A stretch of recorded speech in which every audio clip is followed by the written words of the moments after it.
नमस्कार, बोलता हिमाचल देख रहे आप और मैं हूं राम भारद्वाज। आज है 2 सितंबर 2024 और हिमाचल प्रदेश से जुड़ी हुई आज की बड़ी खबरों की अपडेट हम आपके लिए लेकर आए हैं। लास्ट तक आप इस वीडियो को देखिएगा। वीडियो अच्छी लगी वीडियो को लाइक कर दीजिएगा और हमारे चैनल बोलता हिमाचल को आप सब्सक्राइब जरूर करें। पेश है आज की सबसे बड़ी खबरें।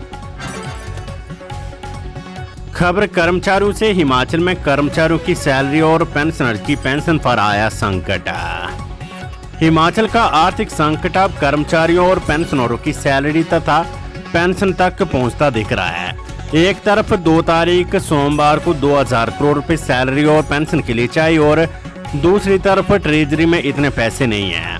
शनिवार को भी इस बारे में एक तरफ सरकार के अधिकारी इंतजामों में व्यस्त थे तो दूसरी तरफ राज्य के पास लोन लिमिट नहीं बची है। विधानसभा के मानसून सत्र के बीच ये नई चुनौती राज्य सरकार के सामने है। इन हालातों को देखते हुए मुख्यमंत्री सुखविंदर सिंह सुक्खू ने अपने मंत्रियों और मुख्य संसदीय सचिवों इत्यादि के 2 महीनों के वेतन भत्ते स्थगित कर दिए थे। हिमाचल सरकार को हर महीने सैलरी और पेंशन के लिए 2000 करोड़ रुपए चाहिए। 1200 करोड़ रुपए वेतन का खर्च और 800 करोड़ रुपए पेंशन का। राज्य के कोषागार में 6 तारीख को 520 करोड़ रुपए रेवेन्यू डेफिसिएंट ग्रांट भारत सरकार से आती है। अपना टैक्स और नॉन टैक्स रेवेन्यू 10 तारीख के आसपास खाते में आता है, इसलिए इस अनुसार भुगतान का शेड्यूल भी बनाना होगा। दिसंबर के बाद जनवरी से अप्रैल की अवधि के लिए नई लोन लिमिट मिल जाएगी। इस महीने यदि राज्य सरकार ने सैलरी पेंशन का इंतजाम भी कर दिया तो देर सवेरे स्थिति जरूर आएगी। राज्य की इस मुश्किल स्थिति पर मानसून सत्र के दौरान सोमवार के बाद कभी भी विधानसभा में चर्चा हो सकती है। कांग्रेस के 3 विधायकों केवल सिंह पठानिया, भवानी सिंह पठानिया और चंद्रशेखर की ओर से नियम 130 के तहत इस चर्चा पर नोटिस दिया गया है। अभी विधानसभा अध्यक्ष ने इसे बिजनेस में नहीं लगाया है, लेकिन राज्य सरकार को जवाब बनाने के लिए नोटिस आ गया है। इसके जवाब में मुख्यमंत्री सदन को स्थिति से अवगत करवाएंगे। सितंबर के पहले दिन ही महंगाई का झटका, बढ़ गए एलपीजी गैस सिलेंडर के दाम। सितंबर महीने की शुरुआत होगी और सितंबर महीने के पहले दिन लोगों को महंगाई का झटका लगा है, क्योंकि ऑयल मार्केटिंग कंपनियों ने एलपीजी सिलेंडर के दाम में बढ़ोतरी की है। हालांकि रात की बात है कि बढ़ोतरी सिर्फ 19 किलो वाले कमर्शियल गैस सिलेंडर में हुई है, जबकि 14 किलो वाले घरेलू गैस सिलेंडर की कीमतों में किसी भी प्रकार का कोई बदलाव नहीं हुआ है। बता दें कि ऑयल कंपनियों ने कमर्शियल गैस सिलेंडर की कीमतों में 39 रुपए की बढ़ोतरी की है। बढ़ी हुई कीमतें आज से लागू होगी है। इंदिरा गांधी प्यारी बहना योजना, हिमाचल में अपात्र महिलाओं को लौटाने होंगे 4500 रुपए। इंदिरा गांधी प्यारी बहना सम्मान निधि योजना के तहत 3 किस्तों का लाभ ले चुकी महिलाओं के आवेदनों की रीवेरिफिकेशन होगी।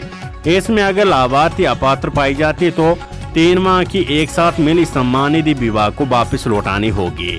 प्रदेश सरकार की ओर से अब तक इस योजना के तहत लाभ ले चुकी लाभार्थियों सहित अब तक आवेदन कर चुकी आवेदकों के आवेदन पंचायतों में भेजे जाएंगे। ग्राम सभा में इनकी जांच होगी। इसके बाद ये सूची दोबारा विभाग के पास भेजी जाएगी। इसके आधार पर योजना के तहत किस्तें जारी की जाएगी। अगस्त महीने में एचआरडीसी की कमाई में 37.5% की बढ़ोतरी। 2024 में निगम की 70 करोड़ रुपए कमाई। घाटे से मुनाफे की ओर बढ़ रहे हिमाचल पथ परिवहन निगम एचआरडीसी ने अगस्त माह की कमाई में रिकॉर्ड 37.5% की बढ़ोतरी की है। बीते साल अगस्त माह में निगम ने 51 करोड़ रुपए कमाए थे। 2022 में कमाई 58 करोड़ रुपए थी, लेकिन इस साल कमाई बढ़कर 70 करोड़ रुपए पहुंच गई है। निगम के सभी डिपो को मुख्यालय की ओर से दिए जा रहे आय के मासिक टारगेट और प्रत्येक रूट की मॉनिटरिंग के साथ एक परिणाम सामने आए हैं। इसके अलावा रूटों के युक्तिकरण से भी निगम को हो रहा नुकसान कम हुआ है। निगम की आय में हुई बढ़ोतरी से एचआरडीसी स्पेयर पार्ट डीलरों और डीजल सप्लायरों को समय से भुगतान करने में सक्षम हुआ है, जिससे बसों के बार खराब होने और डीजल की किल्लत की समस्या हल हुई है। एचआरडीसी की ओर से शुरू की गई नई टिकट प्रबंधन प्रणाली से यात्रियों की सुविधा बढ़ी है। यात्री अब यूपीआई, डेबिट कार्ड और क्रेडिट कार्ड से भी किराए का भुगतान कर पा रहे हैं। फाइनल आंसर शीट तैयार, 1-2 दिन में घोषित हो सकता है टेट का रिजल्ट।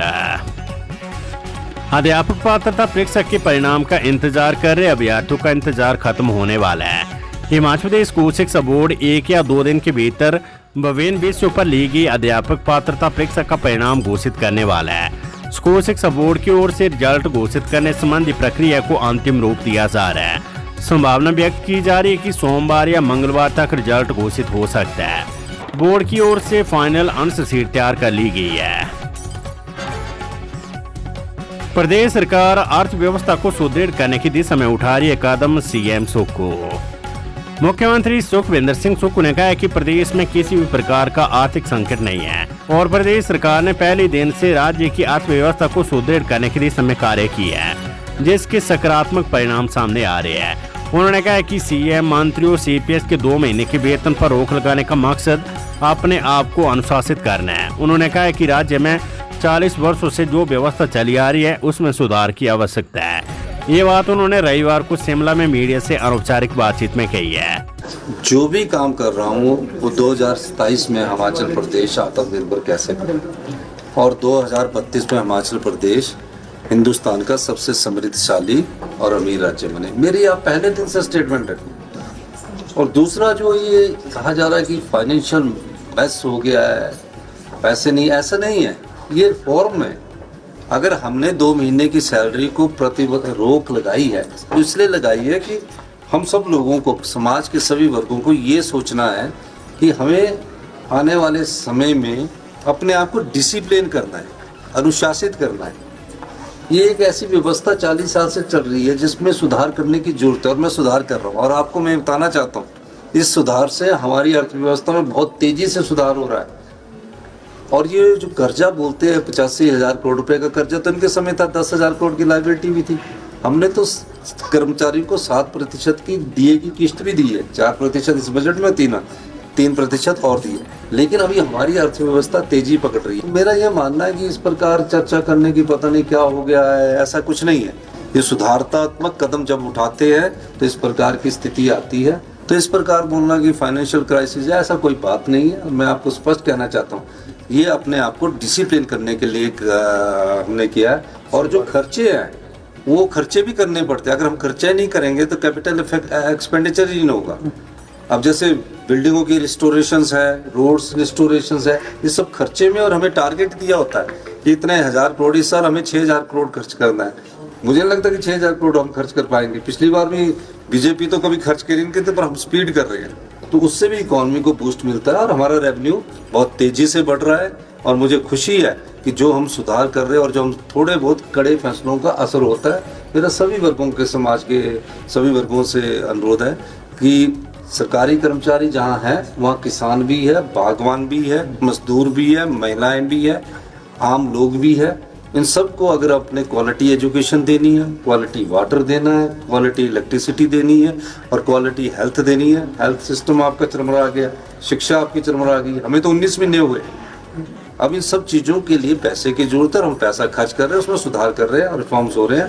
तो इस प्रकार की कोई स्थिति नहीं है। अब जैसे कि हमारे जो सरकारी कर्मचारी की सैलरी है वो मिलनी है, पेंशन वालों को पेंशन भी मिलनी है। तो 75 साल से ऊपर का एरियर जब हमने 28,000 परिवारों को दे दिया तो और परिवारों को भी मिलेगा। तो थोड़ा सा प्रकार से सुधार है। अब एचपीयू से बीएड सीटों को भरने के लिए दूसरे राउंड की काउंसलिंग प्रक्रिया शुरू। हिमाचल प्रदेश विश्वविद्यालय एचपीयू के शिक्षा विभाग राजकीय शिक्षा महाविद्यालय धर्मशाला व सुवंता प्राप्त निधि बीएड कॉलेजों की खाली सीटों को भरने के लिए दूसरे राउंड की काउंसलिंग प्रक्रिया शुरू हो गई है। दूसरे राउंड की काउंसलिंग प्रक्रिया पूरी हो गई है। इस राउंड की काउंसलिंग प्रक्रिया 24 अगस्त से 1 सितंबर तक चली। उम्मीदवारों ने दस्तावेजों की वेरिफिकेशन संबंधित कॉलेजों में जाकर करवाई। फीस ऑनलाइन जमा करवाने के लिए रविवार को अंतिम दिन था। अब इस राउंड के आधार पर बीएड की खाली सीटों का ब्यौरा 3 सितंबर को जारी किया जाएगा। इसके साथ ही तीसरे राउंड की काउंसलिंग प्रक्रिया शुरू होगी। इसके अनुसार 3 से 5 सितंबर तक आवेदन प्रक्रिया में ऑनलाइन शामिल होकर कॉलेजों की 5 प्रेफरेंसेस दर्ज करवा सकेंगे। 7 सितंबर को उम्मीदवारों को आवंटित कॉलेजों की पूरी सूची जारी की जाएगी। इसके बाद 8 व 9 सितंबर को उम्मीदवारों के दस्तावेजों की वेरिफिकेशन संबंधित कॉलेज में होगी और फीस ऑनलाइन जमा करवानी होगी। आप घर बैठे देख सकेंगे बसों की टाइमिंग, परिवहन विभाग ने की तैयारी। शिमला शहर में आप लोग घर बैठे बसों की टाइमिंग देख सकेंगे और अपने हिसाब से घरों से निकल सकेंगे। परिवहन विभाग प्राइवेट बसों व सरकारी बसों की समय सारणी को ऑनलाइन करने जा रहा है। इसके लिए परिवहन विभाग ने तैयारियां पूरी कर ली है। एक तरफ जहां HRTC व निजी बसों के चालक ऑनलाइन बसों की टाइमिंग देख सकेंगे, तो वहीं यात्री भी बसों की समय सारणी देख सकेंगे कि शहर में चलने वाली कौन सी प्राइवेट व सरकारी बस कब चलेगी। शहर में आए दिन निजी और सरकारी बसों में टाइमिंग को लेकर विवाद होते रहते हैं। कई बार चालकों व परिचालकों में मारपीट की नौबत भी आ जाती है। बसों की टाइमिंग ऑनलाइन होने से अब निजी और सरकारी बसों में समय सारणी को लेकर विवाद खत्म हो जाएगा। परिवहन विभाग ने बसों की टाइमिंग को ऑनलाइन करने के लिए निजी व HRTC बसों का सारा रिकॉर्ड एकत्रित कर लिया है। बताया जा रहा है कि शहर में निजी बसों के करीब 100 से ज्यादा रूट है और HRTC के भी इतने ही रूट है। वहीं HRTC ने भी परिवहन विभाग के पास समय को लेकर आवेदन किया है। हिमाचल प्रदेश स्कूल शिक्षा बोर्ड द्वारा 2 वर्षीय diploma in elementary education CET 2024 के सत्र 2024-26 के लिए सरकारी डाइट एवं निजी मान्यता प्राप्त शिक्षण संस्थानों में प्रवेश हेतु करवाई जा रही प्रथम राउंड काउंसलिंग प्रक्रिया संपन्न हो गई है। प्रथम राउंड की काउंसलिंग के बाद DLED की 1751 सीटें भर चुकी है।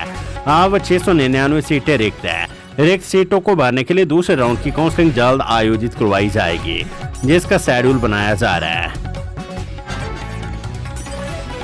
हिमाचल प्रदेश में इस साल भी मानसून ने कहर बरपाया है। राज्य के कई हिस्सों में भारी तबाही हुई है। प्रदेश आपदा प्रबंधन प्राधिकरण की रिपोर्ट के अनुसार इस मानसून सीजन में भूस्खलन, बाढ़ और बादल फटने से 64 लोगों की मौत हो चुकी है, जबकि 30 लोग अभी भी लापता है। मौसम और अन्य हादसों में अब तक 271 लोगों की जान चली गई है, जबकि 423 लोग घायल हुए हैं। प्रदेश आपदा प्रबंधन प्राधिकरण की प्रारंभिक डैमेज रिपोर्ट के अनुसार 23 की मौत बादल फटने से, 26 की बाढ़ के बाद डूबने व बहने से, 6 लोगों की मौत भूस्खलन, 8 की बाढ़ के कारण और 1 की बिजली गिरने से हुई है। इसके अलावा 25 लोगों की मौत सांप के काटने से, 15 की मौत बिजली के झटके से और 38 की मौत गिरने से हुई है। 120 लोगों की जान बारिश के दौरान सड़क हादसों में और 9 की जान अलग कारणों से गई है। प्रदेश में करीब 1265 करोड़ रुपए के नुकसान का आकलन किया गया है। प्रदेश में बादल फटने और बाढ़ के 51 हादसे हुए। इसके अलावा बड़े भूस्खलन की 40 घटनाएं दर्ज की गई है। मानसून के दौरान 30 लोग लापता हो गए और कई परिवार बेघर हो गए हैं। राज्य में भारी बारिश के कारण 176 घर पूरी तरह से बर्बाद हो गए और 483 घर क्षतिग्रस्त हुए हैं। प्रारंभिक आंकड़ों के अनुसार 6500 पक्षी और 311 जानवरों की जान चली गई है। 58 दुकानों और 466 गौशालों को भी भारी क्षति पहुंची है।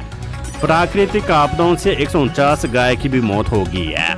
मानसून की विनाश लीला ने राज्य के बुनियादी ढांचे को बुरी तरह से प्रभावित किया है।